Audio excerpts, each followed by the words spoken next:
जय भोले शंकर की। आज मैं आपको सोमवार के व्रत की कथा सुनाने जा रही हूँ। एक बहुत धनवान साहूकार था जिसके घर धन आदि की किसी प्रकार की कमी नहीं थी, परंतु एक दुख था, उसके कोई पुत्र नहीं था। वह इसी चिंता में दिन रात रहता। वह पुत्र की कामना के लिए प्रति सोमवार को शिव जी का व्रत और पूजन किया करता था और सायंकाल को शिव मंदिर में जाकर शिव जी पर जल चढ़ाया करता था और उनके सामने दीपक जलाया करता था। उसके इस भक्तिभाव को देखकर एक समय पार्वती जी ने शिव जी महाराज से आग्रह किया कि महाराज, यह साहूकार आपका कितना परम भक्त है और यह सदैव आपका व्रत और पूजन बड़ी श्रद्धा से करता है, इसकी मनोकामना पूर्ण कर दीजिए। शिव जी ने कहा, पार्वती, इस संसार में जो जैसा करता है उसे वैसा ही भोगना पड़ता है। जैसे किसान खेत में जैसा बोता है उसे वैसा ही फल काटना पड़ता है। पार्वती ने आग्रह किया, महाराज, जब यह आपका परम भक्त है तो इसको किस प्रकार का दुख? आप सदैव भक्तों का दुख दूर करते हैं, उनके दुखों का नाश करते हैं। यदि आप ऐसा नहीं करोगे तो मनुष्य आपकी सेवा और व्रत कैसे करेंगे? पार्वती जी का ऐसा आग्रह सुनकर शिव जी ने कहा, हे पार्वती, इसके कोई पुत्र नहीं है, इसी चिंता में यह बहुत दुखी रहता है। इसके भाग्य में पुत्र नहीं है, फिर भी मैं इसको पुत्र प्राप्ति का वर देता हूँ, परंतु यह पुत्र केवल 12 वर्ष तक ही जीवित रहेगा। इसके पश्चात वह मृत्यु को प्राप्त हो जाएगा। इससे अधिक मैं इसके लिए कुछ नहीं कर सकता। यह सब बातें साहूकार सुन रहा था। इससे उसको ना तो बहुत प्रसन्नता हुई और ना ही दुख हुआ। वह पहले जैसे ही शिव जी का व्रत और पूजन करता रहा।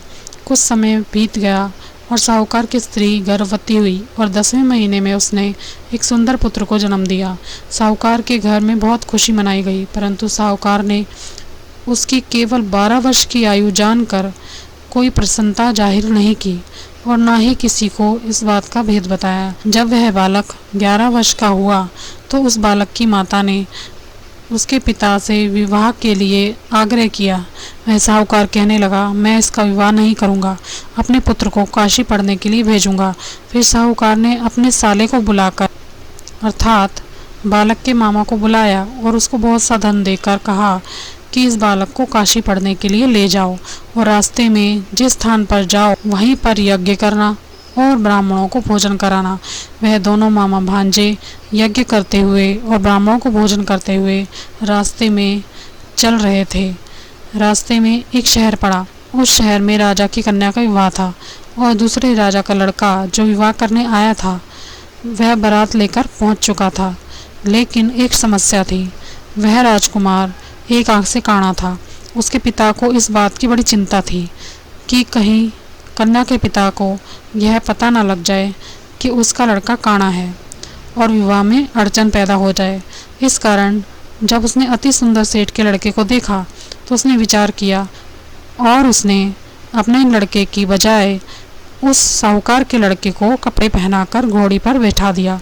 ऐसा विचार कर उसने लड़के के मामा से कहा कि यदि आप फेरों और कन्यादान का काम भी करवा दें तो आपकी बड़ी कृपा होगी, मैं उसके लिए बहुत सा धन दूंगा। उन्होंने स्वीकार कर लिया। विवाह कार्य बहुत अच्छी तरह से संपन्न हो गया, परंतु जिस समय लड़का जाने लगा तो उसने राजकुमारी की चुंदड़ी के पल्ले पर लिख दिया कि मेरा विवाह तेरे साथ हुआ है, परंतु जिस राजकुमार के साथ ये तुम्हें भेजेंगे वो एक आंख से काना है। मैं तो काशी पढ़ने जा रहा हूँ। लड़के के जाने के पश्चात उस लड़की ने अपनी चुंदड़ी पर लिखा देखा, तब उसने राजकुमार के साथ जाने को मना कर दिया और कहा, मेरा पति यह नहीं है, मेरा विवाह जिसके साथ हुआ है वह तो काशी पढ़ने गया है। राजकुमारी के माता पिता ने अपने कन्या को विदा नहीं किया और बारात वापस चली गई। जब सेठ का लड़का और उसका मामा काशी पहुँचे, वहाँ जाकर उन्होंने यज्ञ करना प्रारंभ किया और लड़के ने पढ़ना प्रारंभ कर दिया। जब लड़के की आयु 12 वर्ष हो गई, उस दिन भी उन्होंने यज्ञ किया। लड़के ने अपने मामा से कहा, मामा जी, मेरी तबीयत ठीक नहीं है। मामा ने कहा, अंदर जाकर सो जाओ। लड़का अंदर जाकर सो गया।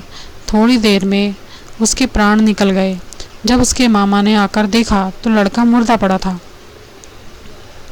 तो उसको बड़ा दुख हुआ। उसने सोचा, अभी रोना पीटना शुरू करूँगा, तो यज्ञ अधूरा रह जाएगा।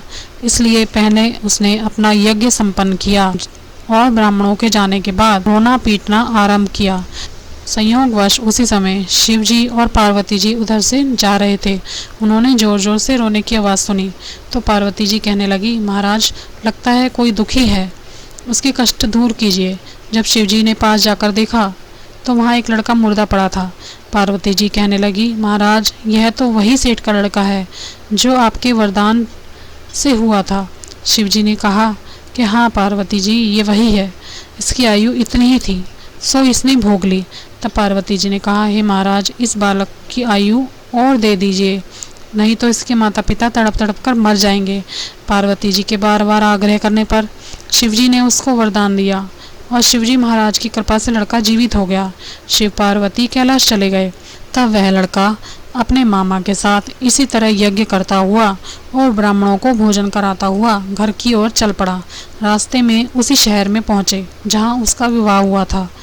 तब लड़के के ससुर ने उसे पहचान लिया और अपने महल में ले जाकर बड़ी खातिरदारी के साथ दास दासियों सहित उसका आदर किया और लड़की और जमाई को विदा किया। जब वे अपने शहर के निकट पहुँचे तो मामा ने कहा, मैं तुम्हारे घर जाकर सारी खबर देता हूँ। जब उस लड़के का मामा घर पहुँचा तो लड़के के माता पिता घर की छत पर बैठे थे और उन्होंने यह प्रण कर रखा था, यदि हमारा पुत्र सकुशल लौटकर नहीं आया तो हम छत से गिरकर अपने प्राण त्याग देंगे। इतने में उसके लड़के के मामा ने आकर यह समाचार दिया कि आपका पुत्र सही सलामत अपनी पत्नी के साथ घर आ रहा है। तब उन्हें विश्वास नहीं हुआ। तब उसके मामा ने शपथ पूर्वक कहा कि तुम्हारा पुत्र सही सलामत धन धान्य से परिपूर्ण होकर वापस आ रहा है। तो सेठ ने आनंद के साथ उसका स्वागत किया और बड़ी प्रसन्नता के साथ रहने लगा। इस प्रकार जो कोई भी सोमवार का व्रत करेगा अथवा इस कथा को पढ़ेगा और सुनेगा, उसकी समस्त मनोकामनाएं पूरी होंगी। हे शिवजी महाराज, सबको धन धान्य से और संतान से परिपूर्ण करना। आज की वीडियो में इतना ही। अगर आपको मेरी वीडियो अच्छी लगी हो तो मेरे चैनल को लाइक करना, सब्सक्राइब करना। Thank you very much.